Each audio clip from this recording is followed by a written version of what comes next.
welcome to the Freely Roaming Podcast. My name is Dan. And my name is Marlene. So we want to welcome you guys back to our podcast. We haven't done a podcast like this in a couple of years, actually. We uploaded the last episode 19, which is all about the comparison between our four-wheel camper and our van. That was actually meant to be a video, but it was a topic that was popular enough, that was requested enough. We thought we used that one to kind of enter us back into the rhythm of making podcasts. Yeah, and it's so detailed. I think it works well as a podcast as well, so people can listen to it while they're doing dishes or driving and not have to watch a video. Yeah, so for video, we had a lot to say. That was like a 30-minute long conversation that we had while we were sitting in the four-wheel camper that we were using for the summer. We were in there for almost 8 weeks last summer, and this was the last day that we had the four-wheel camper.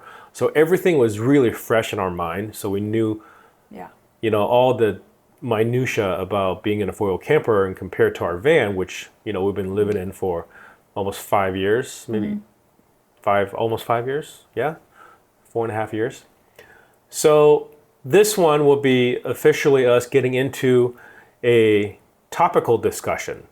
Our podcast format is going to be alternating between podcast episodes like this, where we discuss specific topics, to an alternating format where we interview somebody and talk to them. So the very next episode of our podcast, we have a special treat for you.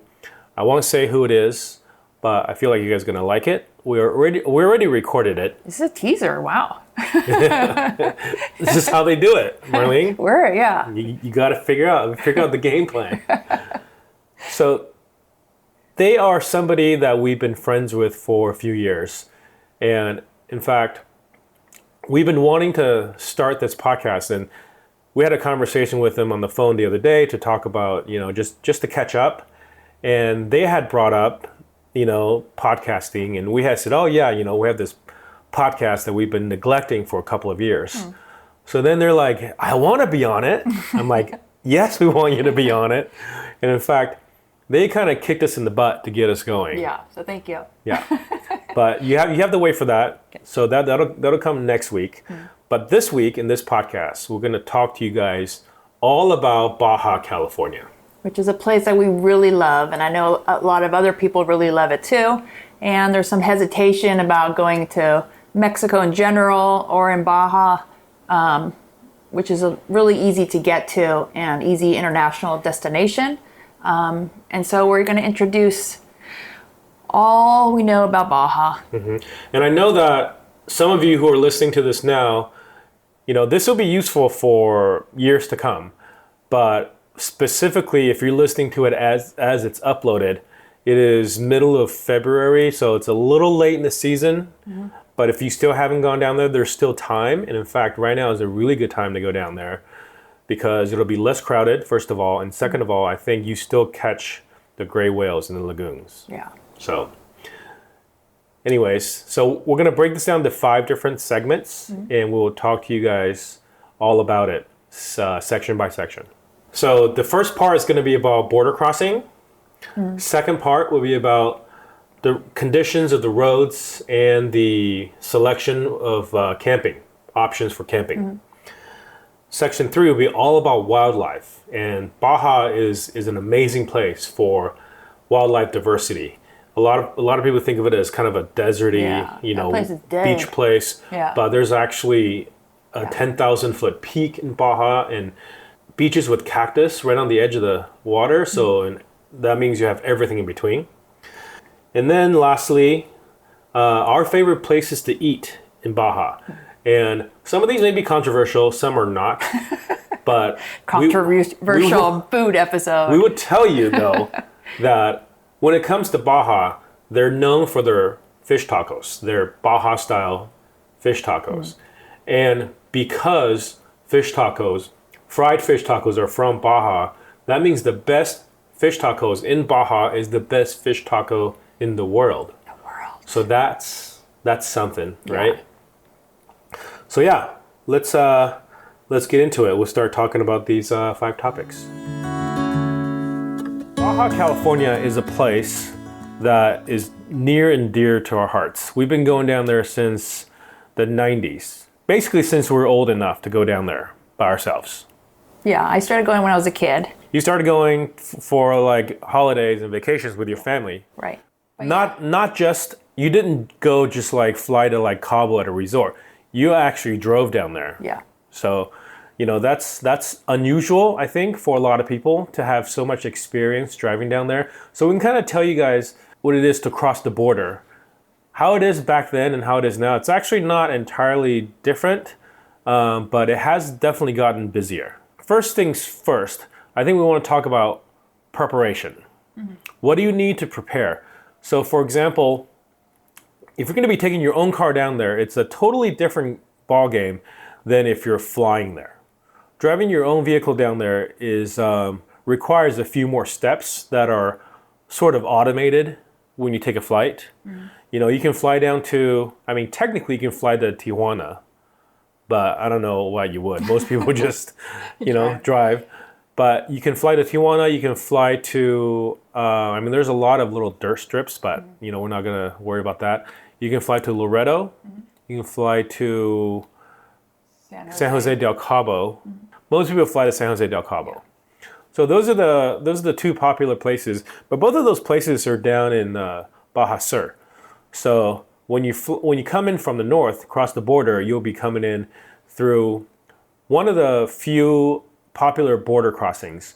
We've done crossings at the closest crossing near San Diego, which is San Ysidro. And San Ysidro, I believe, is the busiest border crossing between two countries in the world. I believe it. In the volume of people that cross on a daily basis.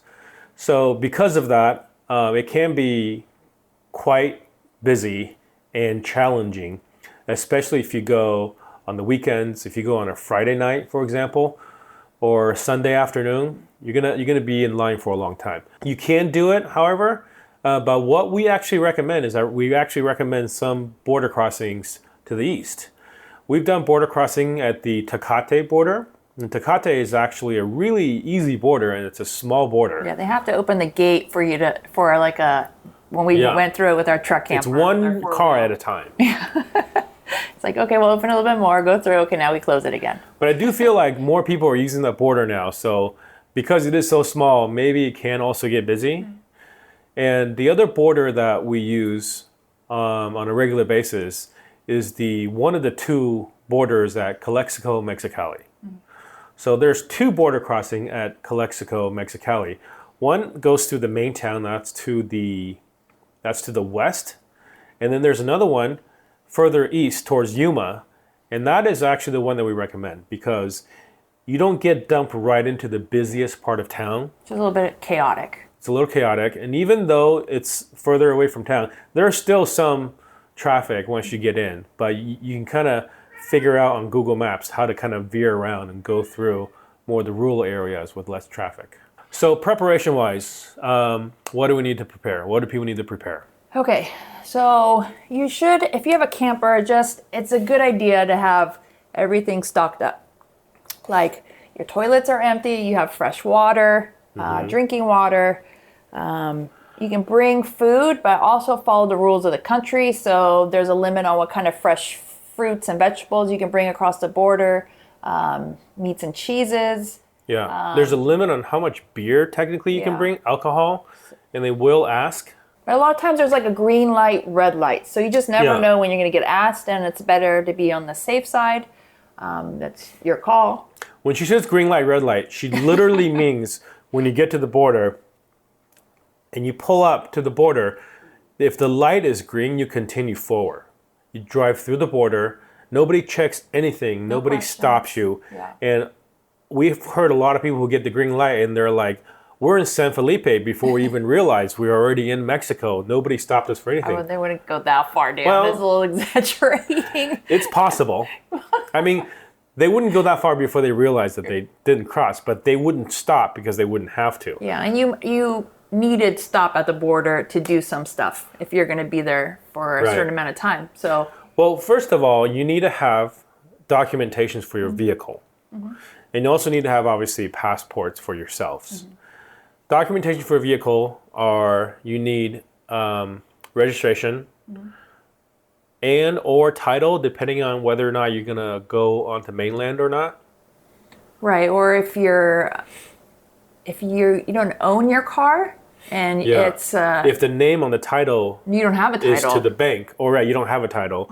So if you don't own your car outright, meaning that you're making payments, the bank actually has the title, then you need to ask permission, which our friends just did, and they only gave them 30 days. They were planning to be in Baja longer. Depending on the bank. Yeah, right? Their bank said 30 days only, and so they're sticking to that rule for insurance and liability reasons. And again, you may not get the red light where you have to do it. So if you do get the green light, and even when you get the red light, they don't tell you to go to these places and get this stuff done. So what you need to get a temporary import permit for your vehicle if you're planning on leaving Baja, California. Or if you're planning to store your car in Baja and it's a camper. There's been people that had their campers seized and this year for the first time. So if that's something that may come up, then it's a good idea to get a tip for your vehicle. Yeah, so tip means temporary import permit, and you can get that at the Bañercito office. And there's two different types. There's a regular 180-day import permit for basically any kind of car. But if you have a motorhome or RV, then you can get a 10-year temporary import permit. So that's the one that people usually get if they're traveling with an RV. But be aware that your registration/title needs to say motorhome on it, and that's what they look for.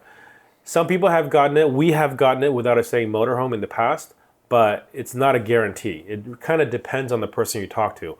When you come in from California, it's more likely that they will give it to you than not. But we have crossed into Mexico from Belize, and they didn't want to, even though we used the exact same paperwork. Yeah, so if you get an RV 10-year permit, it doesn't. You don't have to put a deposit down as the 180-day one.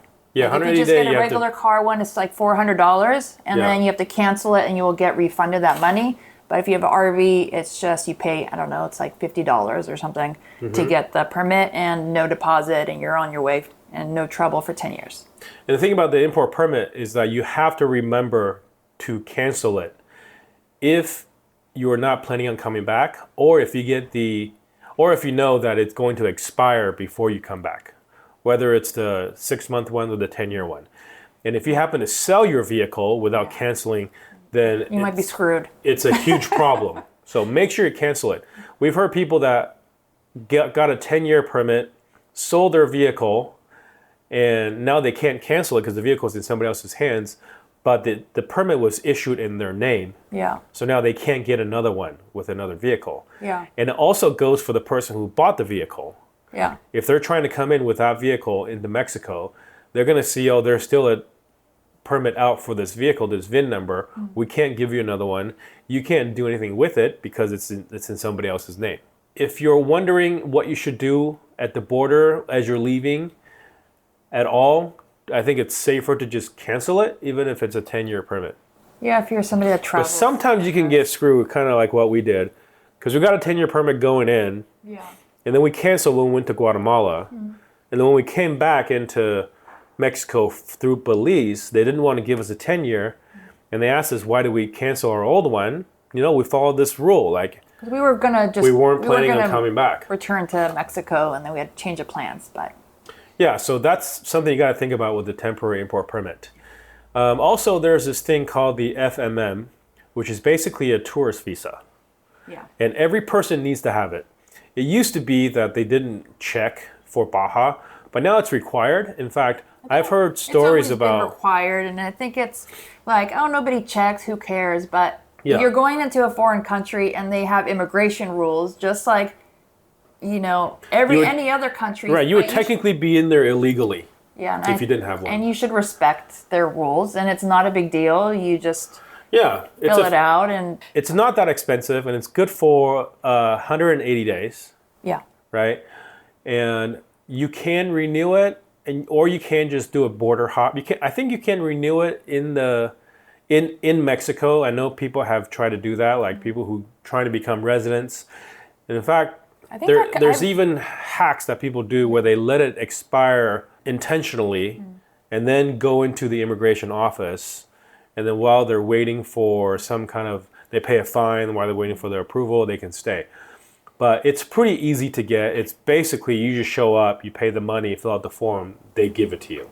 And it's really important to save your receipt, because sometimes when you leave the country, it happened to us once and we didn't have our receipt that we paid for our FMMs, they make you repay the fee. They don't care if you got the receipt on your credit card, on the email. They want to see the physical receipt. It doesn't matter if it's a photo of the receipt, it has to be the physical receipt. Just keep everything all together and then... Yeah, I think it was about $40 because I think when we left from Yucatan to Belize, we had to pay $200 because we didn't have the receipt. So one of the tricky thing that happened too for us is that when we flew back, so we left the car in Yucatan, flew back to the US, and then came back from the US by plane. And the FMN, when you fly, is automatic. You don't have to do anything. It's digital, it's included. But the trouble is you don't get a receipt. If we were leaving by plane, then it wouldn't have mattered. But since we flew in by air and then leaving by land, we didn't have the receipt, so we had to pay a second time. So be aware of that. Yeah. And then you have to, just as all international travel, I think your visa or your passport has to have at least 6 months left before the expiration. Yeah. And before you actually cross into the border is probably one of the first things we should talk about is getting insurance. So it's required to have at least liability insurance. We did full coverage. We got a really good deal. We like to use, there's different companies that you can use. This is for your car. This is not for health insurance. It's car insurance. Right, so this is for car insurance. And you like to use Discover Baja, but there's other companies also. There's Baja Bound and then some other ones if you want to research it on those Facebook groups. Yeah, so oftentimes you can get, if you're planning on staying more than a couple of weeks, it's a good deal to just buy for 6 months or even a year. We found that buying our car insurance for a whole year versus 6 months was only like, I don't know, $50 more, or maybe it was like less. Compared to like a week. Yeah, I mean, like it was like something ridiculous. It was a ridiculous amount. So I think, most of the work is like in writing the policy, and the actual coverage wasn't that bad.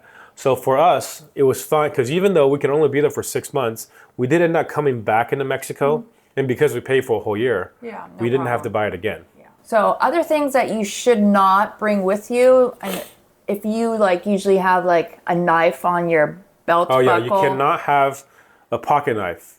You cannot have, people have these everyday carry EDC folding pocket knives. Technically that's illegal. You're not supposed to have a pocket knife on you. I don't know of anybody who's gotten in trouble for it, but I have heard that you can get in trouble for it. So just be aware of that. And obviously like other types of weapons for sure. Like no mace. Guns, even ammo. Like if you have empty shell casing in your car from a trip to the shooting range or whatever, just laying around, that's a major red flag for people who are inspecting your vehicle. So make sure you clean all of that stuff out, unless you want a big hassle. No hassles. Yeah. And when I say hassle, I mean like I heard stories about people going to jail and being held in cells for days for something like that. And that seems like a no big deal thing for the US. You have some empty shell casings from a day at the range, but when you cross into Mexico, they don't know why it's there. Gotta follow the rules. Yeah. So along those same lines, is Baja dangerous? Baja is dangerous in a sense that any place can be dangerous. I would say of all the places that we've been, Baja feels like just an extension to the United States. And it's an extension to the United States, but for people who haven't gone out of the country, it can feel very exotic to you because they officially speak a different language, right? All the signs and all the stores and everything would be in a different language, use a different currency. So it's going to feel very foreign to you if it's the first time going there. However, if you just use common sense, what we do is we don't drive at night. We don't speed. We don't break any rules. We don't run stop signs. You don't want to give anybody any reasons for them to hassle you, pull you over, whether it be the police or anybody else for that matter. Basically, don't be a douchebag. Yeah. Don't be a dick. And lastly, before you cross the border, and especially if you're bringing a pet, there's a couple of things that you want to be aware of. So pets, if you have pets, if you have a cat or dog and you're bringing them to Baja with you, it's pretty easy compared to other border crossings as you head south or, you're in Europe, places we've been before, is you just need to have proof of rabies with you. You don't need a health certificate or get a USDA stamp or anything like that. So it's pretty easy. Just be aware there's a lot of stray dogs down there. They have controlled rabies. As far as we know, Dan got actually bit last winter in La Paz by a dog. And when it was impossible to get a rabies shot. Yeah, nobody would give us because they say they eradicated rabies. So that's... And turns out it's really hard to get rabies shots in the U.S. too. So, so have your rabies paperwork. Just be aware of stray dogs and how reactive your pets are, and you just kind of have to be alert. Dogs and cats are treated pretty similarly when it comes to border crossing. Basically, just have your vaccinations for them up to date, and be prepared to show them if they ask. They may not ask. Yeah, they didn't seem to care. You don't have to get like a import permit for the pets or anything, but we're in Costa Rica now, and a lot of the country that we came through to get here, we've had to do that. It's a big pain, but Mexico's easy. Mexico's very easy. So that's it. Those are the main things that we think you should be aware of before you cross the border on your next Baja adventure. If you've never been, we highly recommend that you guys go. Baja is one of our favorite places in the world, and we feel like you guys will love them too. There's a lot more people heading down there these days. So to see Baja in the way that it's always been may not be like this forever. So it's better for you guys to check out Baja if you haven't been sooner than later. And also look at timing on, I know there's a few large van events down south now. So if you want a more isolating, wild feeling of Baja, maybe look up when those large van events are, and then you can avoid the areas that it takes place in during February and March. Like we said, right now, middle of February, beginning of March, really good time to go. The weather is still nice before it gets too hot. If you're thinking about going down there, you don't have to go very far. You can just, spend a week in San Felipe, and that's just as good a time as anything else that you can do. I mean, driving Baja California is really not that different, obviously, than driving anywhere else. Whatever car that you're allowed to drive in the U.S., you're allowed to take it to Baja, assuming that you own the car, the paperwork is in your name, and if you have a lien on the car, that your bank gives you written permission to allow you to take it down there. So that's the process that you need to go through to get the vehicle actually down there. But once you get down there, what is it like to drive? So I will say that if it's your first time driving down there, there's going to be a bit of a culture shock. Especially right when you cross the border, it's going to feel like you had 10 lanes and all of a sudden there's no lines and everybody's merging into each other. Yeah. And it's going to feel chaotic. Just breathe and go slow, and soon it will open back up and be semi-normal again. And also just driving behavior. The way that people drive down there is also very different. Yeah. So you got to be ready for it. Just be on the lookout, keep your head on the swivel. Make sure that you're not changing lanes without double checking, triple checking before you do it. And depending on which border crossing you take, you may come into, let's say you take the Tecate border crossing. Tecate is a relatively small town. You don't really have a ton of traffic. But if you're going on the weekend, Friday, Saturday, Sunday, maybe it's worse. But if you're going through San Ysidro, going to Tijuana, that's going to be very hectic.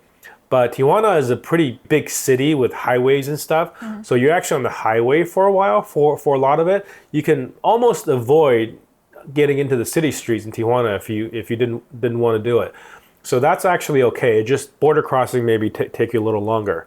But if you go through Calexico, Mexicali, that's probably the place where you're sort of in between these two styles of border crossings. Not a super big city, but big enough so it's not like Tecate. You're going to see a lot of locals driving and merging. Their stop signs look the same. Are they hexagons or octagons? They're the same shape, but instead of saying stop, it says alto. Stop signs, you'll be able to recognize it by shape, even if you don't speak Spanish. Street lights are a little bit different. The street lights in the US, you get red and it goes straight to green. Right. And from green goes to yellow and then red. Versus in Mexico, it goes to yellow in both directions. So it'll go from green to yellow to red, and before it goes from red back to green again, it'll go through to another yellow. So be aware that a lot of people who are used to driving through these lights, they are anticipating that yellow, and oftentimes they're going at the yellow. So you don't want to gun it out there and thinking that, you know, you're free to go, but everyone's going to do it at the same time. So be aware of that. As somebody who's traveling from a foreign country, you're going to stick out like a sore thumb, especially since you have probably a foreign license plate. So don't speed, make full stops. The cops are going to be a little hungry for a bribe right when you cross the border. Yeah. So just... That's the hot spot. That's the hot spot. So just... Don't speed. That's the main thing. Yeah. Right? And don't drive erratically. So when you first cross into Mexico, you may not be completely aware of your surroundings. So you're probably going to be driving slower than normal, which is good. But at the same time, don't drive so slow that you become a target for a different reason. One of the things that you want to do before you go in is that depending on what kind of self-service you have, you probably want to download offline maps for your mapping provider. Depending on what you use, you can do it with Waze, you can do it with Google Maps, you can do it with Maps.me. So depending on what kind of GPS you have for driving directions, make sure you get offline maps. Otherwise, you may rack up a big roaming charge if your phone doesn't support roaming. And on top of that, also download your Google Translate for Spanish. So there's a lot of area in Baja that has no cell service at all. A lot of people have Starlink these days, and that's going to work fine because there's no trees or blockage in Baja. But you may not have. For most people who have Starlink, don't have the in-motion version. Right. So while you're driving, it's still important to have either some kind of cell service or have offline. Like Marlene said, Google Translate lets you download offline language packs, which won't translate everything, but it will translate the most common phrases for you. One of the things that is common practice in Baja as well as mainland Mexico, and it seems like nowhere else in Central America actually this happens, or nowhere else in Latin America at all, is that there's usually just on the single lane roads, if there's a shoulder, the shoulder is often used as the slow lane. So if you're going really slowly, or if you see a car going really slowly and they're off on the right lane, they're basically saying, I'm going slow, go ahead and pass. Versus, this is the kind of thing that's different in the US. Whereas in the US, a slow driver in a 2-lane row stays in the center of the lane, and if you want to pass, you have to wait for an opportunity to pass on the other side of the road.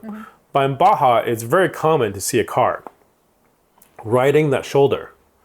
And in fact, when you see somebody do that in the US, you know that they're probably used to driving in Baja or somewhere in Mexico, and that's the reason why that happens. So if you're a slow driver, be aware of that custom. You may want to pull a little bit over to the side, and letting people pass is a real common courtesy there.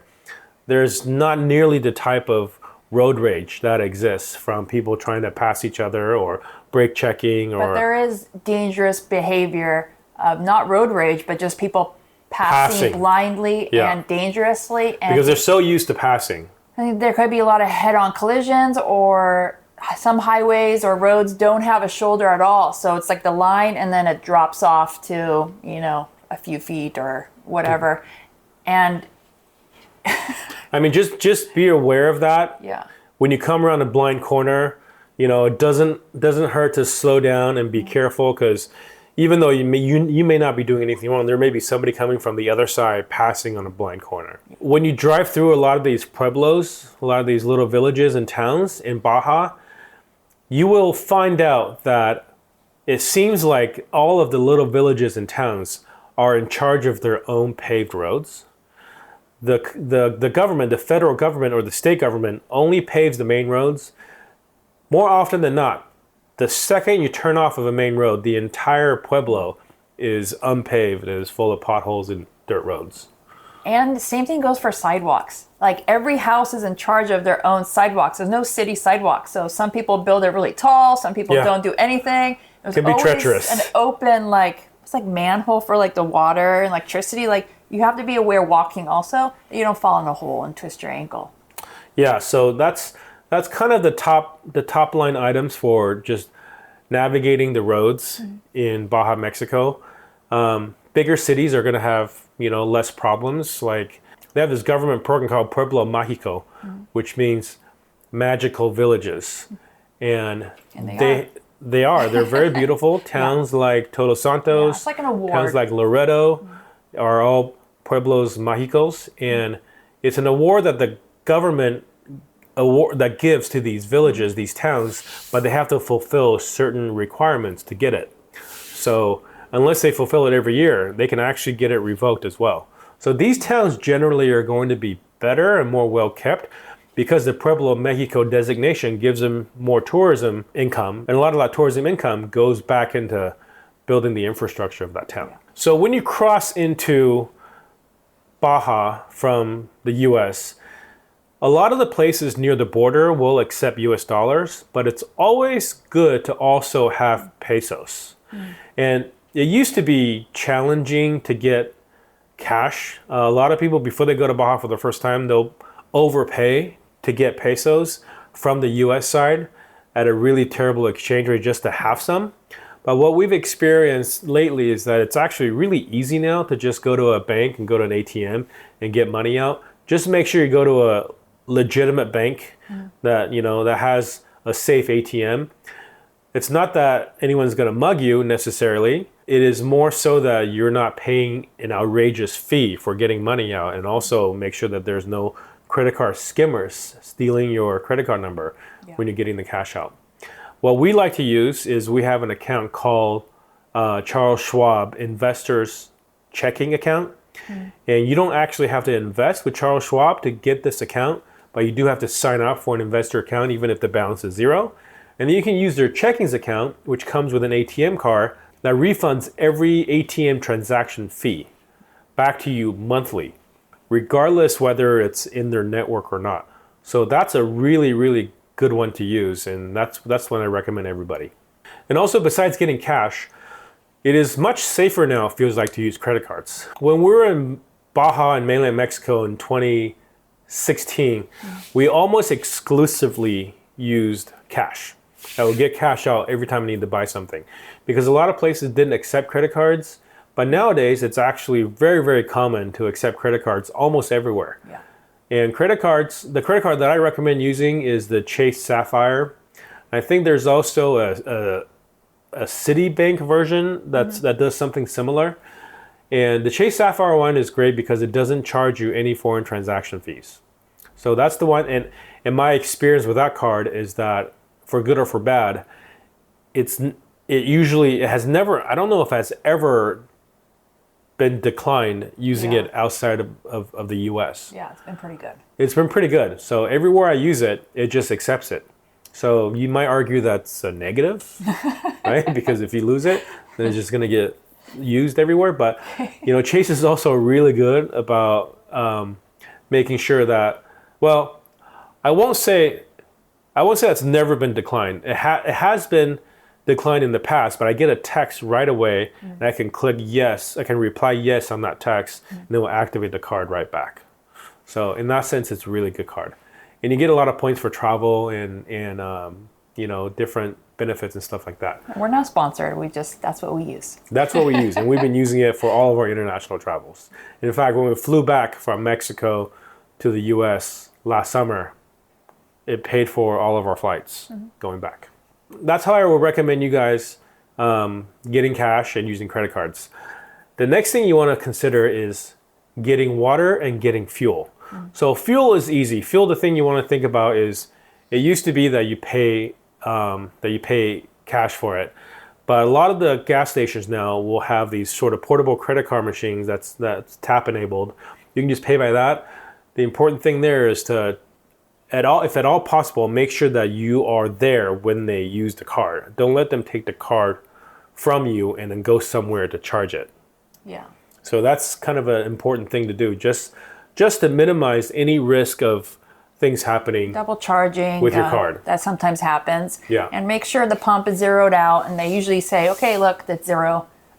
Yeah, because there Courtesy. are places where they will try to scam you by giving you less fuel than you actually put in and then charging you for a higher amount. So I think in this situation, if you're you want to see if anybody else has been scammed at a gas station or had any trouble, download the iOverlander app, and there'll be other user contributed things. Say, oh, I had trouble at this gas station, and then you know to avoid that one and maybe go to the next one. But sometimes there aren't that many choices for gas stations, so you should always fill up when you can, especially on those long stretches in the middle of Baja. Yeah. So you got to plan your gas stops for sure. Yeah, I think the longest gas gap is between Bahia de Los Angeles to Guerrero Negro. Yeah. Or maybe I would even say from San Felipe down to Guerrero Negro, because there is some gas stations along the way, but we found those gas stations to be just out of fuel a lot.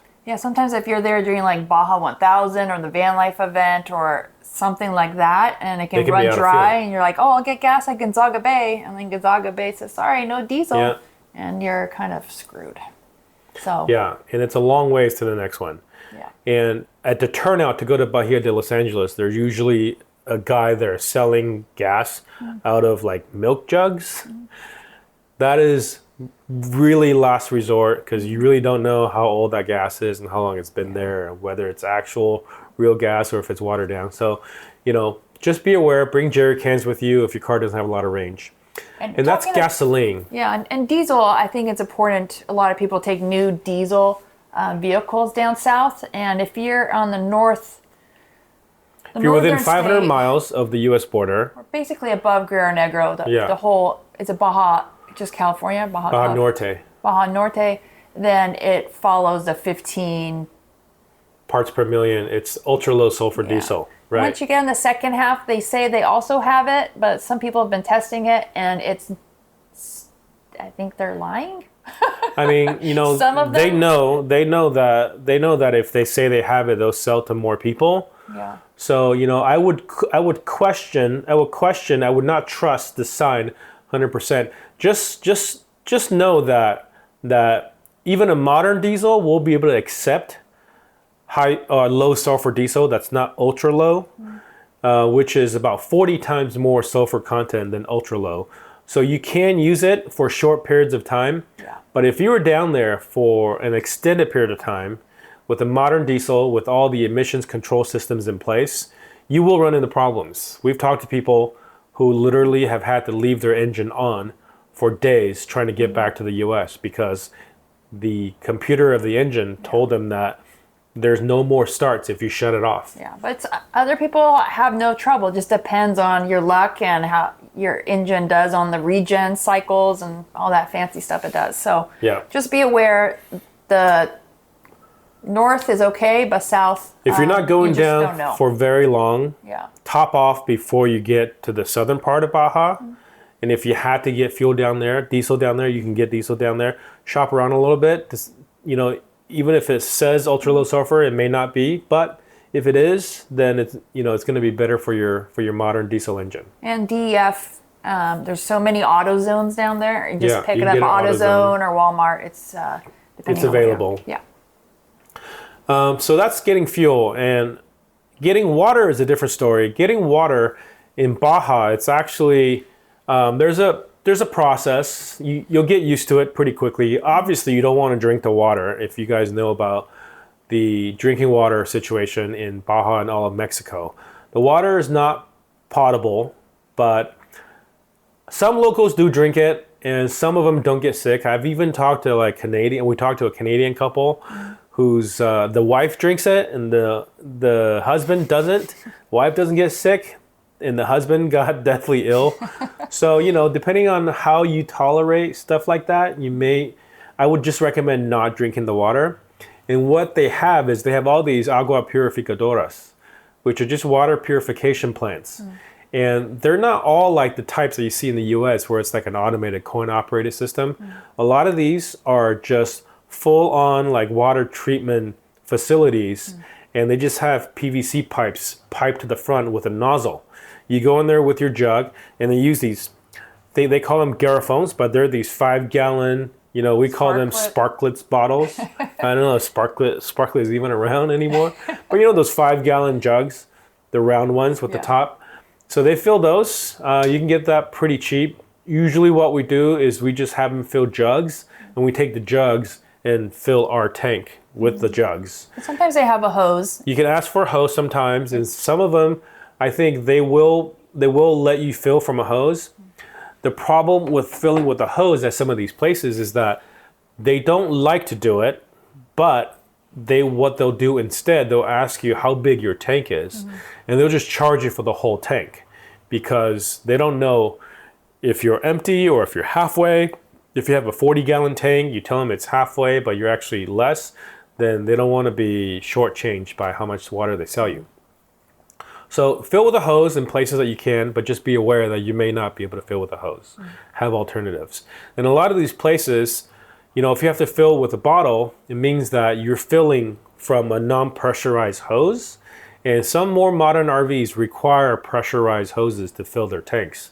So if that's the situation, make sure you have a gravity fill option in your RV.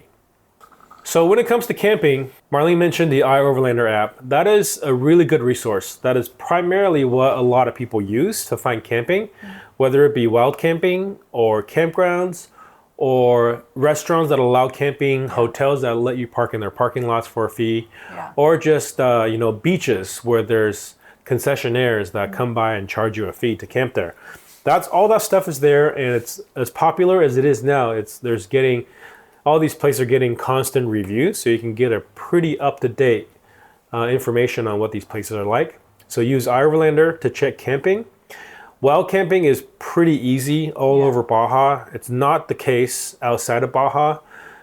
Which is one of the reasons why we love Baja so much. There's a lot more dispersed camping available. If you're choosing to wild camp in Baja, just follow the tread lightly protocol. Don't make new paths when you don't have to.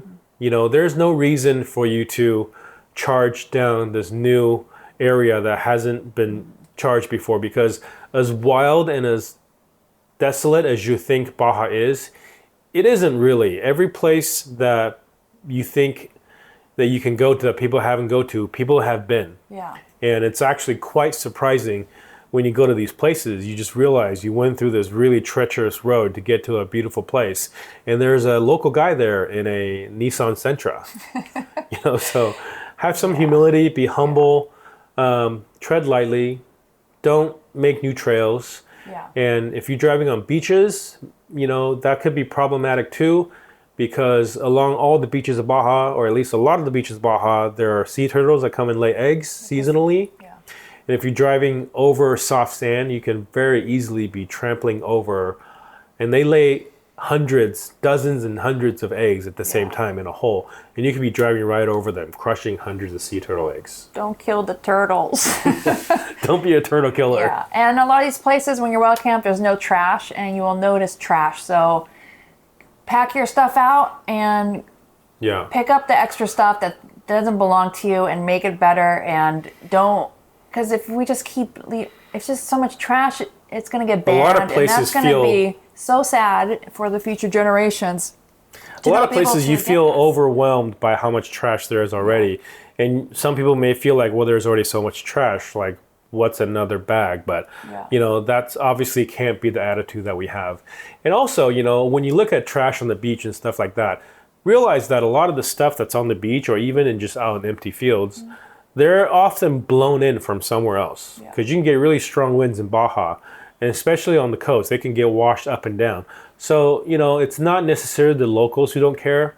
It could just be a big landfill somewhere else that big windstorm came and just blew it everywhere. Yeah. So do what you can to keep the place clean. Like we see a lot of like trash cans that are full. And so, I'm just going to put my trash next to the trash can. And then the wild dogs come, or the stray dogs, and there's rip up the bag. Trash everywhere. They're eating it. if there's no room in the trash cans is full, sorry, you just have to take it with you. Like, yeah. we don't have a trasheroo. We just put it inside on the step. And when we get to town, then find a trash can, throw it away, and just... Yeah, be responsible. That's really hard to deal with. I hate to be preachy about this, but, you know... Sometimes you have to. Sometimes you have to. One of the most important things about driving in Baja, and often in just foreign countries in general, is to not drive at night. And Baja specifically, the most important reason why you don't drive at night is because that the nights are cold, especially if you go down there in the wintertime. And a lot of the animals, cattle, sheep, even horses, donkeys, they come to pavement at night and they lay down because it retains heat from during the day. And since there are no street lights, there's no highway lights. And if you're driving at night and you don't have good lights on your car, you can't see too far ahead of you, you may be going 50 miles an hour and suddenly there's a cow sleeping. Yeah. So that's a bad day for the cow and it's a bad day for you and your car. Yeah. So that's the biggest reason why you don't want to do it. And of course, you know, other safety reasons are valid as well. And if there's somebody out there looking to harm somebody, they're going to do it in the cover of night. Yeah. So it's best to try to find where you're going to be for the night while the sun is still out. Yeah. And even if it means that you have to go a little bit slower, you have to take a little longer to get to where you want to be, it's better to be safe than sorry. We don't like to start our days early. We like to sleep in, but when we're in a foreign country, we like to get going as soon as possible, because a lot of times you think you're going to get to a wild camping spot and you're like, this is not good, or the road is too sandy for our car, and then you need to have a plan B and sometimes a plan C. So get there early, and if you do, you will get stuck in Baja. It just, we weren't looking for trouble and we got stuck at a stupid place. And we had, you know, take out shovels and dig and max tracks and all that. And have some recovery gear. And just be aware if your car has a winch and you think, oh, I'm good. Guess what? Baja doesn't have any trees to put your winch on, and you can't strap it on a cactus or a desert lily. So yeah, and it's hard to dig holes in that really tough pavement. Maybe you'll be okay on the beach to dig a sea anchor or a sand anchor. Yeah. But yeah. And tides, if you're on the beach, just be aware the high tide line, especially during full moons, it can get really high, and people, you know, wake up really close, if not in the water. In the seawater. Yeah. And good luck getting out in the middle of the night. Having those French people. Yeah, we were watching them from far away. We were going to help them. We were going to help them if they didn't get themselves out, because water had come in already. Well, they were like knee high in the water. They were freaking out. They got out their lawn chairs and sat in the water and just enjoyed the salt water. Yeah, there was nothing they could do. Car, so we're like, okay. So I think that's it. I think those are the main things that you have to be aware of when you go down to Baja California when it comes to driving, navigating, finding camping, getting water, getting fuel, and all the important stuff. Baja California, a lot of it is desert. And when people think about desert, they think about places that are devoid of life, often. The only reason that I can imagine why people think that is because of cartoons people watch as a kid, right? A lot of it depicts like the Sahara Desert. If you watch Disney's Aladdin, you know, it was like camels walking on. Those are the lifeless type of deserts that exist. Especially in that part of the world, in the Middle East and in Africa. Or when it's super hot and all the animals are hiding. Yeah, and you just don't see them. But they're there. I mean, even when we're in the Sahara Desert in Morocco, you wake up in the morning and there's animal prints, mostly all bugs, everywhere. Yeah. You know, they make all these little tracks everywhere. Yeah. So they come out at night, but even for deserts, Baja's deserts are completely different than the deserts of the Middle East and of Africa. Baja's deserts are teeming with life, and because it's the peninsula, there's so much shoreline all the way around. Most people are surprised at how much wildlife they will see when you go to Baja. And in this video, we want to tell you guys the key ones that you should go check out and what you can expect. So first of all, fishing is a big deal in Baja, all over Baja. Anywhere from Rosarito, Ensenada on the Pacific side. There's big sport fishing activities that you can do. Go out there. Whale watching, you can do stuff, like go out on the boat to do whale watching. But the really good whale watching is actually further south, and we'll talk about that in a little bit. But on the Gulf side, the first real town that you get to is San Felipe. And San Felipe is also really known for its fishing. It was mostly known for the shrimp, the Gulf shrimp that comes out of the Gulf of California. Lately, though, there's been restrictions put on the shrimping businesses, shrimping boats, when it comes to drag netting the shrimp, because there is this very, very endangered porpoise in the Gulf of California. And I think at some estimations that there are down to dozens of them in the whole world. And they're endemic to that whole area. That's the only place they exist in the area. So, the shrimping is not as good anymore. But at the same time, they're doing it to try to protect the wildlife. Yeah. You will see dolphins and porpoises out there, but the times that we've seen them, I don't know that if they're the endangered kind. It'd be really cool if it did. Like, we saw the magical. There's only so many of them. What are they called? The vaquitas? They're called the vaquitas, and they're well known. Yeah. They're well known all over Baja for being unique to their ecology, and they are very, very rare. So whatever we can to keep them around, that's what we should do. However, you can see also lots of other kind of marine life as well.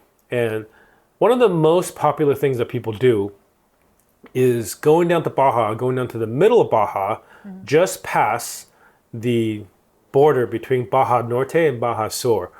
Guerrero Negro is the first of these lagoons. The lagoon there is called Ojo de Liebre. And I think it means bunny's eye or rabbit's eye. Yeah. And it is a lagoon, and it is the only place in the world where gray whales migrate to every winter to have babies. And these gray whales, they go all the way up to Alaska in the summer to feed. In the winter, they come all the way down to these lagoons in Baja. There's two lagoons that are protected. It's the lagoons at San Ignacio and the lagoons at Ojo de Liebre. These two lagoons are sort of protected by the federal government. You can't even swim in it. Or kayak or take your own boat out. If you want to go see the whales, you have to take the licensed tours that they go, but they're not licensed tours like in huge boats. Yeah. They're just in these little traditional pangas, and it's these traditional local guys that take you out to go see them. And you're out there maybe like half a dozen people at a time in these panga boats to see these whales. And what's really cool is that they do a really good job of protecting these whales. And in fact, when you're in these two lagoons, there's other places where the whales go that aren't protected that I can't vouch for. But in these two lagoons specifically, only 25% of the lagoon are the boats allowed. So the whales can be anywhere in the lagoon that they want.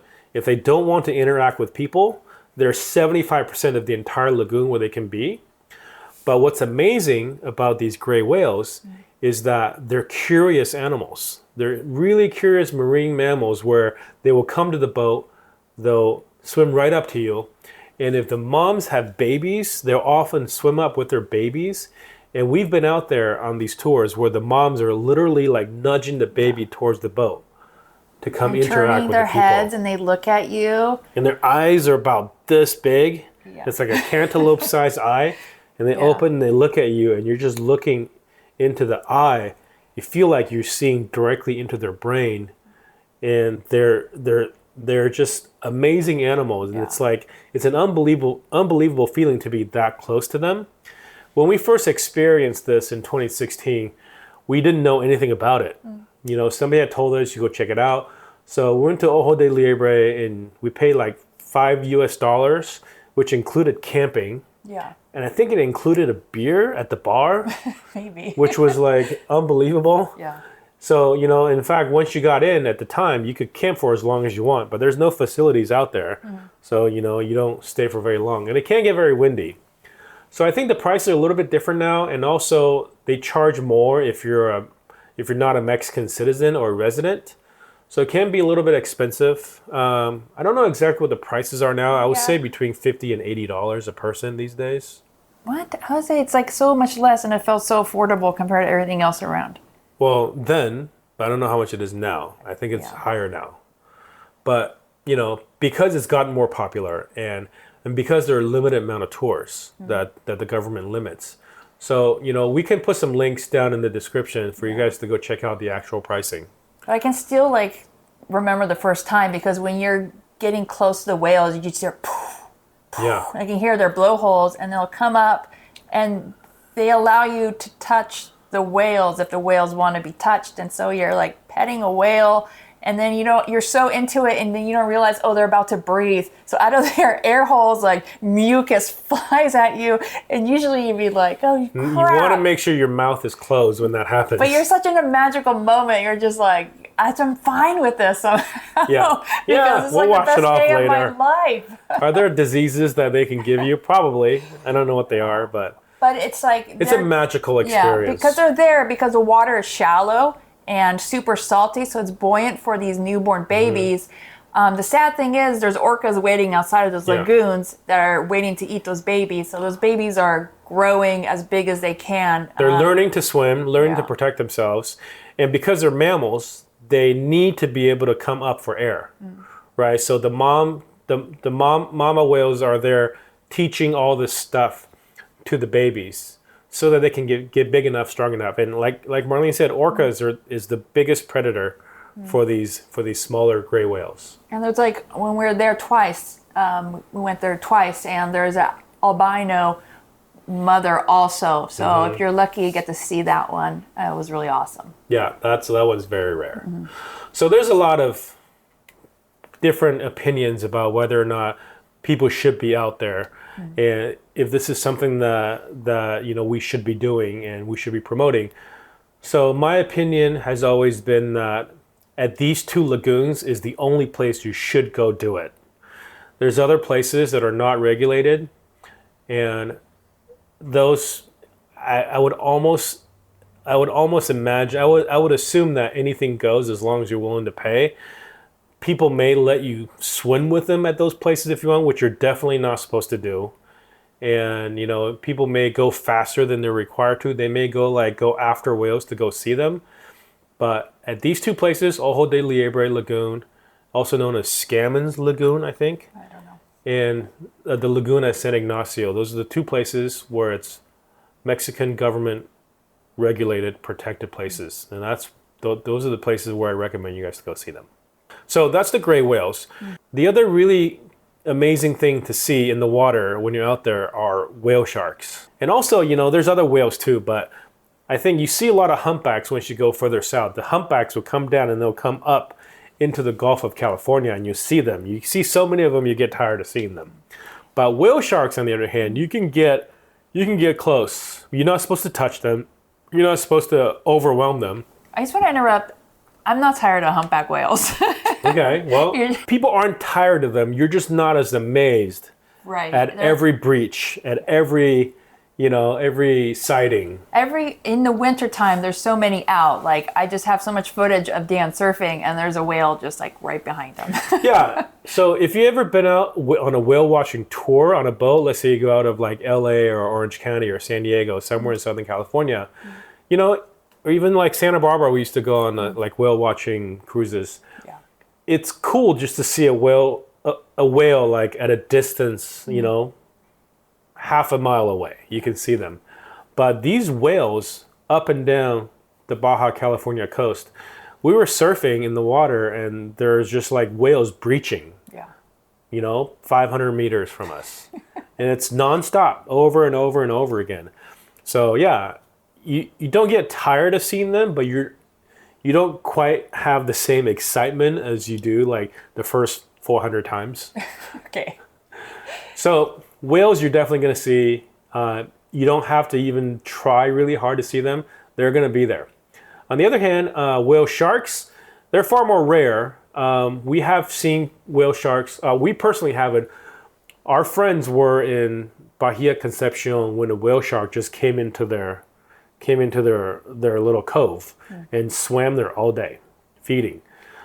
So you'll have those experiences if you're lucky. I wouldn't say that those are common or easy to find. You just have to be at the right place at the right time. However, there are places in Bahia de Los Angeles and also in La Paz, outside of La Paz Bay, common places where a lot of whale sharks go to feed. And the way that these things are regulated is much more stricter than it used to be. I think in 2019, they instituted a lot of regulations because it's becoming more popular to go on a whale shark tour. Boats will take you out to the places where the whale sharks feed, and you can go in the water, but you have to be within a certain distance from it, and only a certain number of people can be nearby a whale shark at any given time. And I think the number is like 5. Yeah, and there's no touching. No touching, and right? They swim way faster than you think they're going to swim. They're massive, right? So you don't think they're going that fast because they're moving kind of slowly. But they're fast. We were kicking as hard as we could. Like, it is so tiring if you're not like used to it. Yeah. You know, so there's only so many times you can jump and swim with them before you're like, I can't do this anymore. But it's also, and if the water's clear, then you can get some, like, it just feels, it's super special. Yeah. Because they're just like polka dotted and there's all these other fish swimming with them, you know, parasitic other creatures. Yeah. Yeah, they are. I don't think there are any predators for whale sharks besides humans and boats. So, and these whale sharks that go to La Paz, they can be finicky too. If too many people go, you know, they can just disappear. So before you book your tour, you wanna call ahead. You wanna talk to them to see, hey, you know, are there sharks here? Sometimes the sharks, you know, they get tired or maybe the food supply dwindles. They just leave. They don't come back. And for the most part, it's the young males that are there. And they don't breed, they don't mate there. They're just there in the La Paz Bay to feed. Get bigger. To get bigger, yeah. So that's most of the popular sea mammals and fish.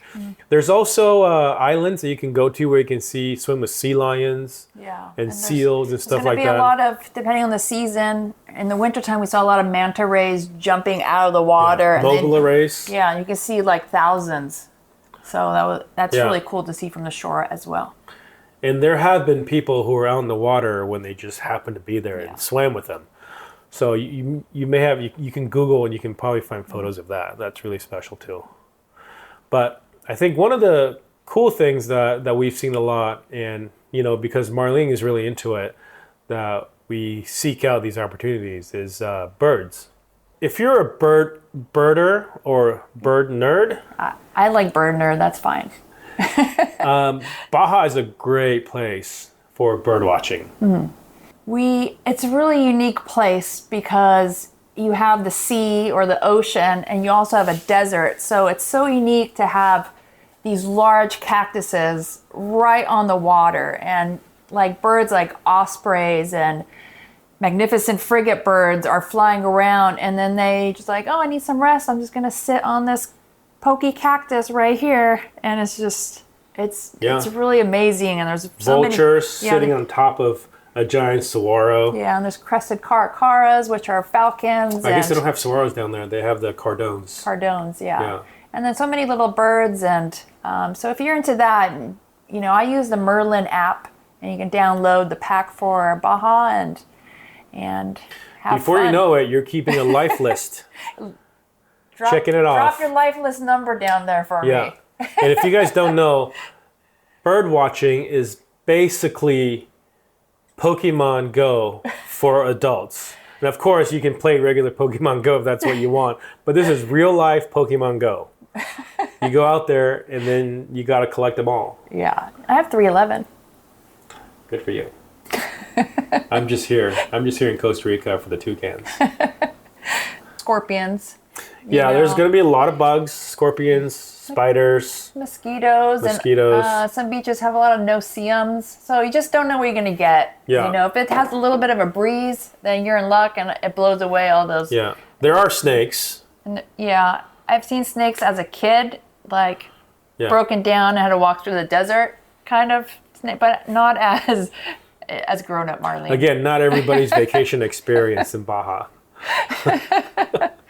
But be careful of scorpions. Like, if you have kids, like, we warn our kids, like, don't just pick up a log or a rock and just like kick it first to make sure there's nothing underneath it. Yeah. Just desert. Be smart in the desert. Yeah. Like Marlene said, there's a lot of stray dogs, so technically that's a type of wildlife as well. And coyotes. And coyotes, yeah. Especially with our cats, you just have to be aware. Like Bahia de Los Angeles, if you read like the Gringo Gazette. the Gringo Gazette. That's the actual name of their local newspaper. But the beach is called Gringo. La Gringa. Oh, La Gringa. Like, there is people just get used to eating trash. I think the Gringo Gazette is in Todos Santos. Yeah, but like, if you leave trash and the coyotes get used to eating trash, and then like one they're gonna person come around all the time. Came into their van and they had a dog inside, and the coyote's like, I don't care, I'm coming in, you have food. So just be aware of that. All your trash. Again, it's the trash, right? It's a trash. And then when you're down south and you're on the East Cape, if you explore that dirt road to go surf or wild camp, there's going to be donkeys and cows. Some donkeys want to snuggle, some don't. Yeah. Yeah. Very sad. But yeah, Baja, by and large, is a great place for experiencing wildlife. The desert seeing is not the dead. ecosystem. The desert is not dead. It's If somebody alive. tells you the desert is dead, they haven't been to a good desert. No. Baja's a good desert. Yeah. So that's it. That's our experiencing wildlife down in Baja, California. It is well worth it.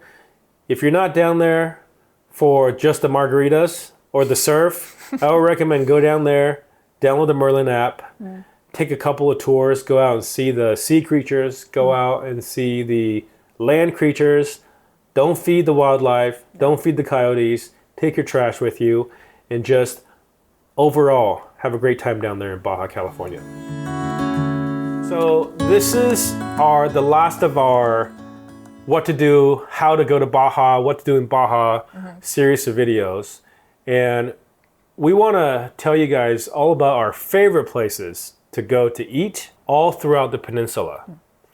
So we've spent in the last, I don't know, since 2016, so almost the last 8 years, we probably spent a total of a year in Baja. It's surprising because 4 of those years we were in Europe. We didn't come back. So we spent a lot of time in Baja in the 4 years that we were in North America. That's because it's one of our favorite places. And in that time, we've eaten at a lot of places. We camped at a lot of places, both with our truck camper, four-wheel camper, and our Sprinter van.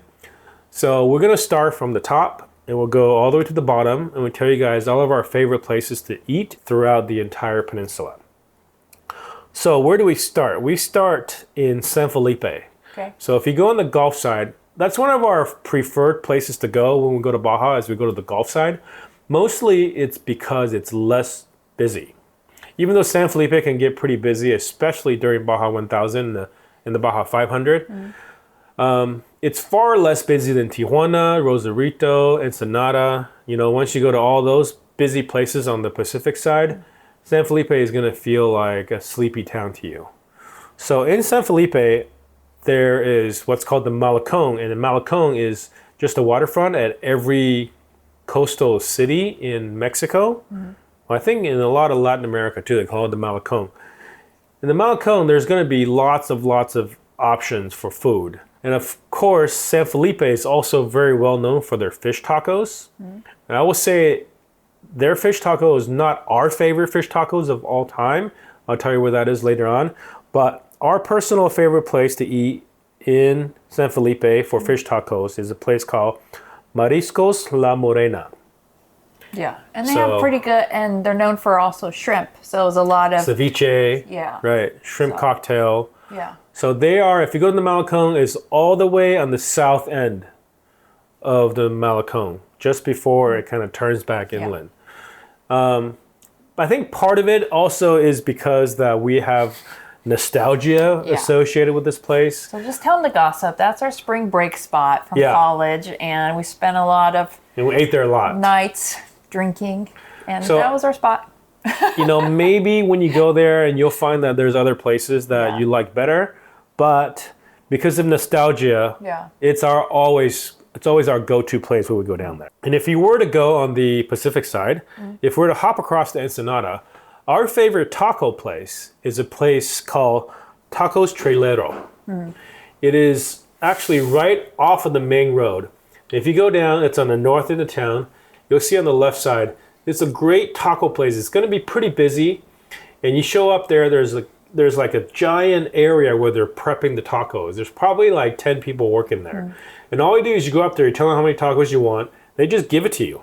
And then you go to the taco bar, you fill up all your stuff. You can get any kind of tacos you want. I don't think they have fish tacos, but they have all the other kinds of meat tacos you want. Maybe they do now. I remember when we were there last time. Well, maybe it's because we don't go there for fish tacos. I think because we go there for al pastor usually. Okay. So, and then you eat all these tacos. I mean, these are street-sized tacos. You can probably eat like 10 of them. So these days with inflation, I think prices are a little bit higher than before. You may pay a little bit more, but it's really, really good, and it's because the way that they do things, you just tell them how many you want, and they just keep them coming. It's easy to just like overeat there. So Tacos Trailero, check it out. That's in Ensenada. Okay, so as you continue south from San Felipe and you go south, you're on Highway 5. There's not a lot of stuff from San Felipe down until you get down all the way down to Guerrero Negro. So the Highway 5 will pass Gonzaga Bay, will pass Puertecitos. There's no restaurant there really.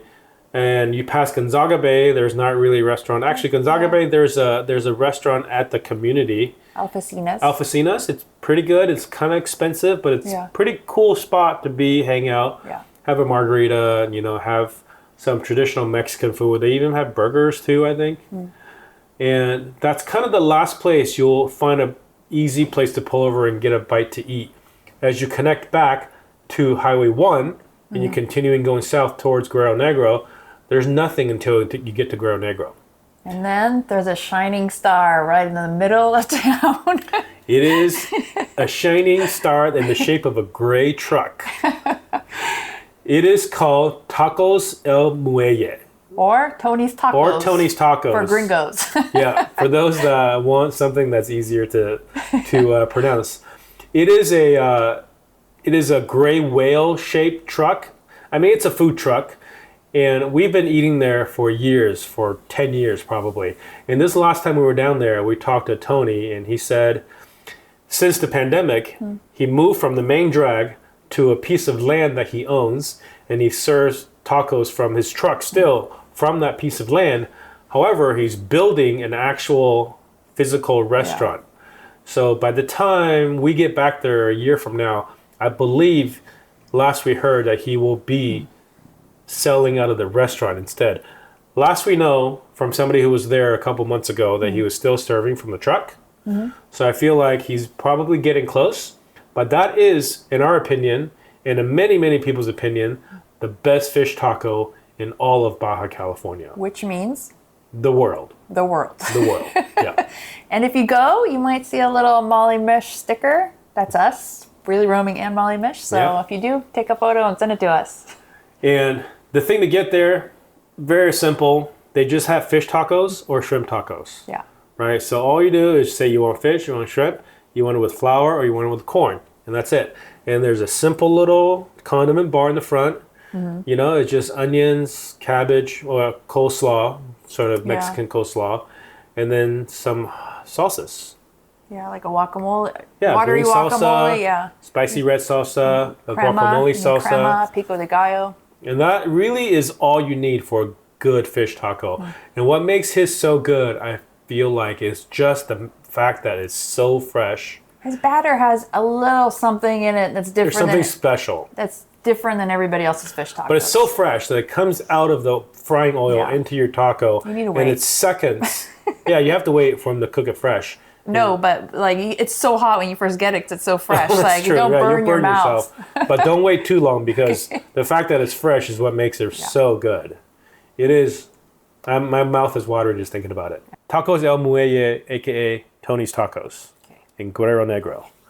Okay, so continue going down. We go to Well, before Mulegé in San Ignacio, there's Rancho Grande. You had your birthday dinner there, and isn't necessarily the best food in Mexico, Yeah. but I think it is probably the best option for food in San Ignacio. It's nice atmosphere, and you're sitting by the mission. Right by the square, by the A mission. little patio. Yeah. And they keep Really the good margaritas coming. margaritas. Yep. And there's a few campgrounds, and you can just walk. You don't have to drive. You can just walk to your campground. It's easy. Yeah, so a lot of people when they stay in San Ignacio, we see them just eating at Rancho Grande. So that's our favorite place to go there too. Okay, so continuing south from San Ignacio, we end up at the town of Mulegé. And Mulegé has a lot of great food options, but we're going to talk about one on the south side of town, which is surprising to us because obviously you get tacos and Mexican food and all different types.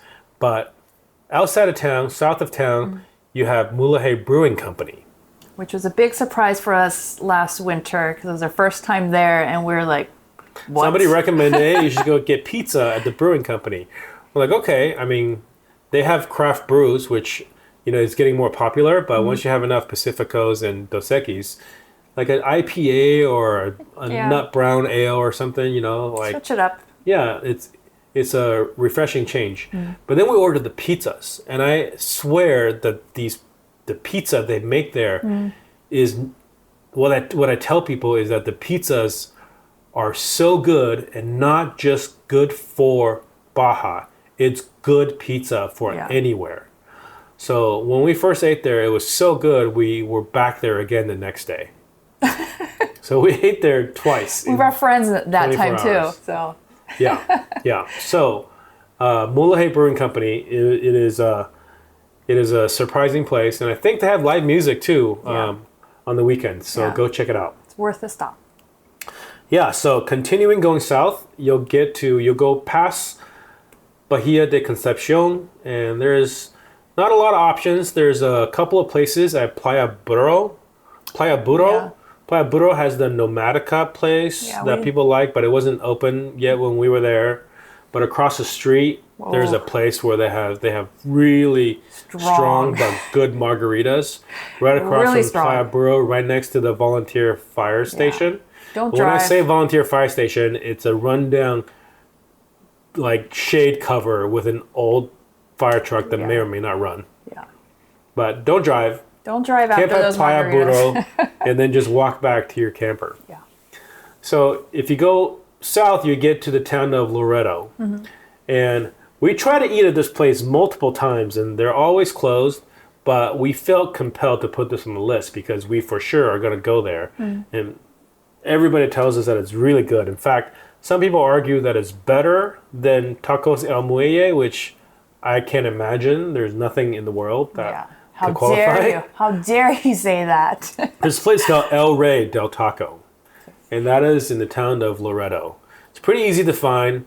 The popular campgrounds are all within walking distance from it. I think it's 1 or 2 blocks to the north of the main square. Okay. So if you're there, check out El Rey del Tacos. And once you leave Loreto, you'll be going around the bend, and there's some places along the way that we've eaten at, but none that we really felt like that we want to include on this list.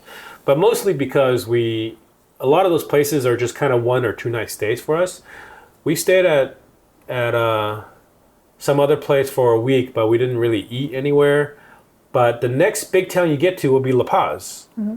And La Paz has everything that you can ever imagine.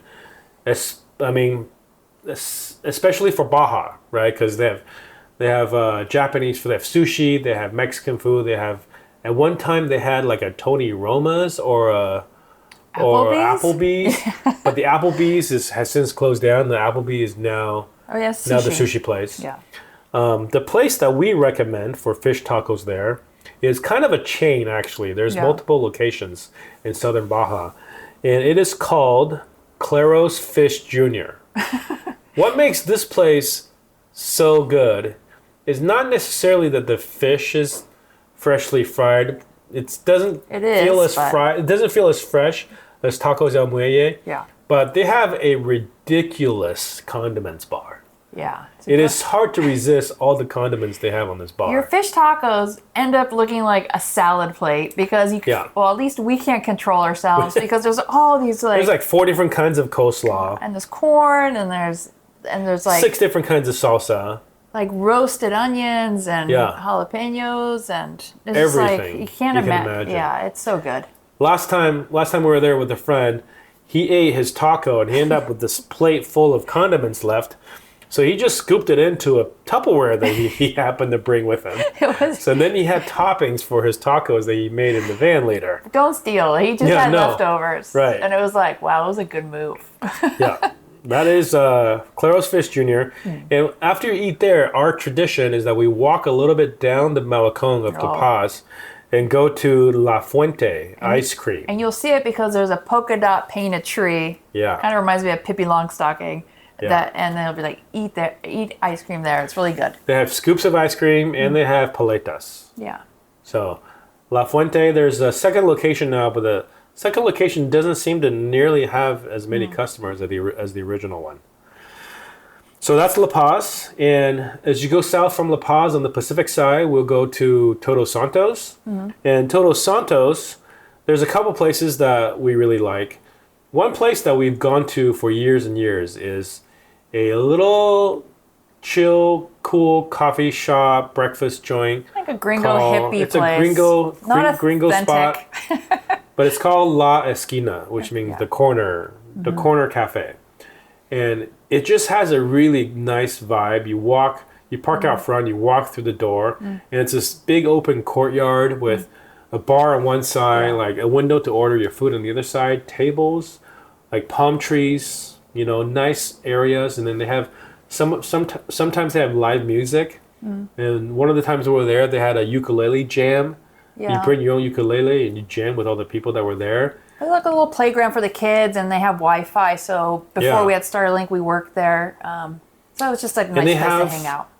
And they have pretty good chilaquiles, which we love chilaquiles. Yeah. We go there for breakfast a lot. And they have American-style coffee. Yeah. Big cups, fill yourself. Yeah, it's nice when you can refill it yourself. La Esquina is our go-to sort of breakfast hangout place in Todos Santos. But then there's the other place that we ate at for Al Pastor tacos. Oh, yeah. What's that place called? I really liked. I forget the name of it. Okay. Actually, never mind. I have it right here. It's Tacos El Poblano. Ooh, okay. Tacos El Poblano. It is kind of a weird location. It's just like sheet metal roof, dirt on the ground. But they're slinging some serious Al Pastor tacos there.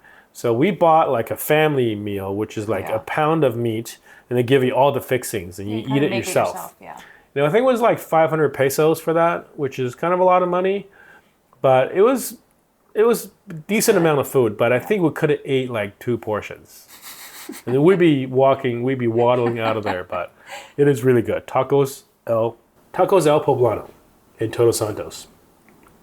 And if you go south of that, you get to the beach, Playa Los Cerritos, and there's a taco shop there called Barracuda. There's actually another location in Todos Santos also. So there's 2 locations in Playa Los Cerritos, and there's also one in Todos Santos. And Barracuda's is also a really good fish taco place, and it's not quite as good as the place in Guerrero Negro. It's pricier, and they have like fancy cocktails, so it's a different vibe. It's a vibe. It's an environment. Whereas Tacos El Muelle, you're sitting outside. You're almost like sitting on the ground, or eating standing up even. But this is kind of a nice beachy vibe. It's a fun place to be.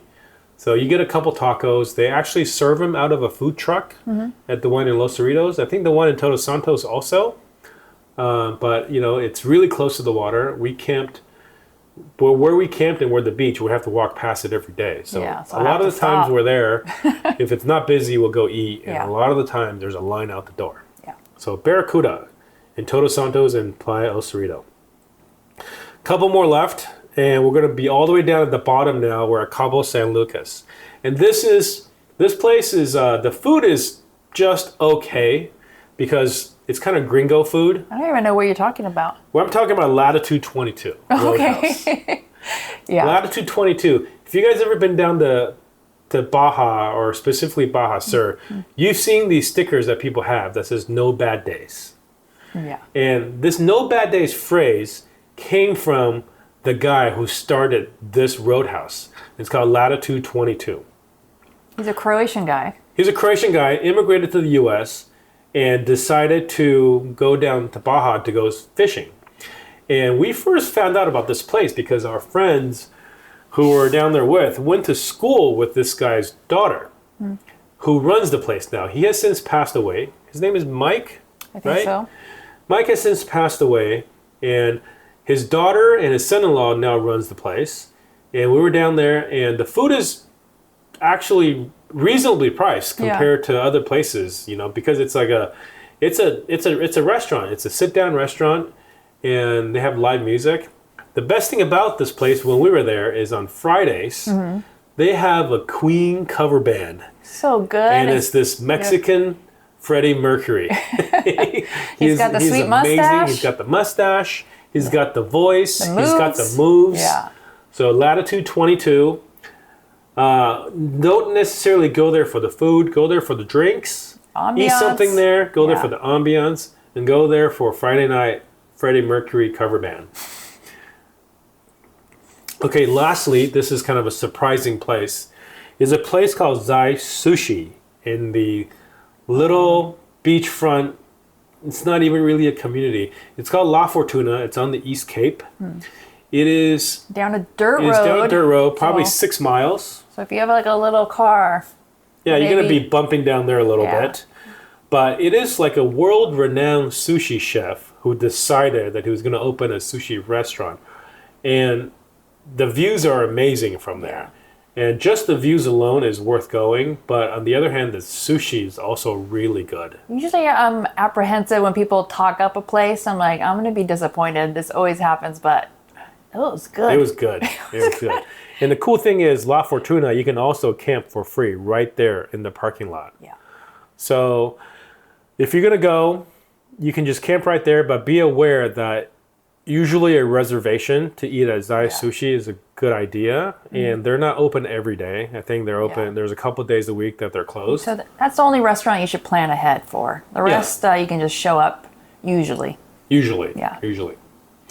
So that's it. I mean, there's obviously other great places to eat at, but you know, we could go on forever. Yeah. So we don't want to just keep going on. So we took you guys from Ensenada, San Felipe, and all the way down to Cabo San Lucas, and then even down to the East Cape. All right. So that's it. That's our hot take or top tips for Cabo. I guess hot take is usually something negative, right? I don't know. But this is probably another long episode, so you can see why we're splitting up a Dan and Marlene episode with an interview. Yeah. I think we're going to lose our voices if we keep just doing. And I also think that we're getting back into this podcast, so I think we have to kind of find our rhythm. Yeah. So this one's probably long. In fact, we even cut some stuff out. This is a list of like Baja stuff that we wrote like a year ago. Yeah. You know, so this has been kind of brewing in the back of our mind for a while, and we had to come back and refresh our memory a little bit. Yeah, I mean, we really should do these in the moment, but we're not the best, but we have all the information and we want to share, so here it is. And we want to kind of get into a better rhythm, so I think the sustainable rhythm won't be as long as these. So this one's going to be pretty long. Yeah. Thank you guys for sitting through all of this. And obviously, we teased earlier that the next one's going to be an interview that we already did. That one's pretty long, but it's worth it. I hope you guys are willing to sit through that. And there's some great advice, especially if you're somebody who's thinking about full-time traveling, want to hear all the pros and cons, and also some, you know, mistakes that people have made, or, you know, that you can maybe learn from. And on top of all that, really great tips on how to be a creator, a content creator, as a full-time traveler. So you guys will really like that one a lot. I think so. So that's it. That's our episode. This is episode 20, I think. Wow. Of the Freely Roaming Podcast. And we're 5 years in. We got 20 episodes. Hopefully this is going to happen more frequently. And feel free to ask us any questions if you want. You can send us an email at hello@freelyroaming.com, and we'll love to hear from you. Thanks for hanging out with us, and we will see you guys in another episode. Bye. Yay! We did it.